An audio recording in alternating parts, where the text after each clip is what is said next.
അല്ലു അർജുൻ അടുത്തിടെയായി തൻ്റെ പുതിയ പ്രോജക്റ്റുകൾ തിരഞ്ഞെടുക്കുന്ന തിരക്കിലാണ്. പ്രശസ്ത സംവിധായകൻ അറ്റ്ലിക്കൊപ്പം ഒരു ബിഗ് ബജറ്റ് ഫാൻറ്റസി ചിത്രത്തിനായി കൈകോർക്കുന്ന തെലുങ്ക് സൂപ്പർ സ്റ്റാർ തൻ്റെ സ്ഥിരം ഫോർമുലയിലുള്ള ചിത്രങ്ങൾക്ക് ഇടവേള നൽകുകയാണ് എന്നാണ് കേൾക്കാൻ സാധിക്കുന്നത്.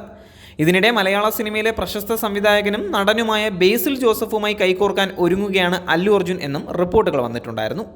അടുത്തിടെ ചില റിപ്പോർട്ടുകൾ ബേസിൽ ജോസഫ് സംവിധാനം ചെയ്യാനിരിക്കുന്ന ശക്തിമാനിൽ ബോളിവുഡ് താരം രൺവീർ സിംഗിന് പകരം അല്ലു അർജുൻ എത്തുമെന്ന് സൂചനയുണ്ടായിരുന്നു.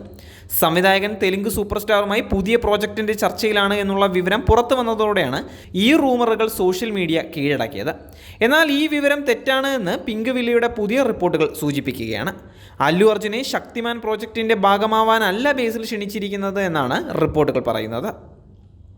പുതിയ റിപ്പോർട്ടുകൾ അനുസരിച്ച് പുഷ്പ നടൻ മലയാളം സിനിമയിലെ പ്രശസ്ത സംവിധായകനും നടനുമായ ബേസിൽ ജോസഫുമായി ഒരു സിനിമയ്ക്കായി ചർച്ചകൾ നടത്തി വരികയാണ്.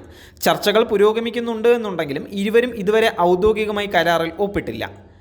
പിങ്ക് വില്ലയുടെ റിപ്പോർട്ടുകൾ അനുസരിച്ച് ഇരുവരും ഒന്നിക്കുന്നത് ശക്തിമാൻ പ്രോജക്റ്റിന് വേണ്ടിയല്ല എന്നാണ് അറിയാൻ സാധിക്കുന്നത്. ഇരുവരും ഒന്നിക്കുന്നുണ്ടെങ്കിൽ അതൊരു സൂപ്പർ ഹീറോ പ്രോജക്റ്റ് ആയിരിക്കില്ല, മറിച്ച് മറ്റൊരു കഥയായിരിക്കും എന്നാണ് സൂചനകൾ. എന്തായാലും ബേസിൽ ജോസഫ് ഇതുവരെ ഈ വാർത്തകളോടൊന്നും തന്നെ ഔദ്യോഗികമായി പ്രതികരിച്ചിട്ടുമില്ല.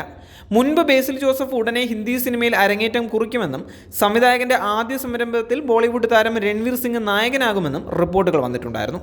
പിന്നീട് സോണി പിക്ചേഴ്സ് നിർമ്മിക്കുന്ന ഈ ചിത്രം പ്രശസ്തമായ ശക്തിമാൻ സീരിയൽ ചലച്ചിത്ര ആവിഷ്കാരം ആവുമെന്നും ഉറപ്പായിരുന്നു. എന്നാൽ ഇന്ത്യൻ സിനിമാ പ്രേക്ഷകർ വളരെയധികം കാത്തിരുന്ന ശക്തിമാൻ പ്രോജക്റ്റ് ഉപേക്ഷിച്ചു എന്നാണ് പുതിയ വിവരങ്ങൾ. ഈ സൂപ്പർ ഹീറോ കഥയുടെ സൃഷ്ടാവും നായകനുമായ നടൻ മുകേഷ് ഖന്നയുടെ കടുത്ത എതിർപ്പിനെ തുടർന്നാണ് ചിത്രം നടക്കാതെ പോയത്. സീനിയർ നടനെ പറഞ്ഞ് സമ്മതിപ്പിക്കാൻ നായകനായ രൺവീർ സിംഗും പ്രൊഡക്ഷൻ കമ്പനി സോണി പിക്ചേഴ്സിൻ്റെ പ്രതിനിധികളും ഒരുപാട് ശ്രമിച്ച കാര്യമായിരുന്നു.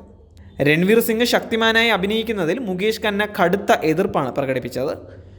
രൺവീർ ശക്തിമാൻ ചെയ്യാൻ അത്യധികം ആഗ്രഹിച്ചിട്ടുണ്ടായിരുന്നു. ഞാൻ അദ്ദേഹത്തെക്കുറിച്ച് ധാരാളം നല്ല കാര്യങ്ങൾ പറഞ്ഞിട്ടുമുണ്ട്. പക്ഷേ അവസാനം എനിക്ക് വ്യക്തമാക്കേണ്ടി വന്നു അദ്ദേഹം ശക്തിമാനാണ് എന്ന് ഞാൻ ഒരിക്കലും പറഞ്ഞിട്ടില്ല എന്ന്. അദ്ദേഹത്തിൻ്റെ പ്രകടനത്തെയും ഊർജ്ജസ്വലതയും ഞാൻ പ്രശംസിച്ചുവെന്നും അദ്ദേഹം 3 മണിക്കൂർ എന്നോടൊപ്പം ചെലവഴിച്ചുവെന്നും മുകേഷ് ഖന്ന പറയുകയാണ്. ആ കഥാപാത്രത്തെക്കുറിച്ച് വളരെ അഭിനിവേശമുള്ള വ്യക്തിയായിരുന്നു. പക്ഷേ എനിക്ക് ശക്തിമാനെ ശക്തിമാനായി കാണാൻ ആഗ്രഹമുണ്ട്. 30 വർഷമായി ഞാൻ ആ കഥാപാത്രത്തോടൊപ്പം ജീവിക്കുന്നു. അതുകൊണ്ട് ഇന്ന് ശക്തിമാൻ വരുമോ അതോ വരണമോ എന്ന് എനിക്ക് നിങ്ങളോട് പറയാൻ കഴിയില്ല എന്ന് മുകേഷ് ഖന്ന പറയുകയായിരുന്നു.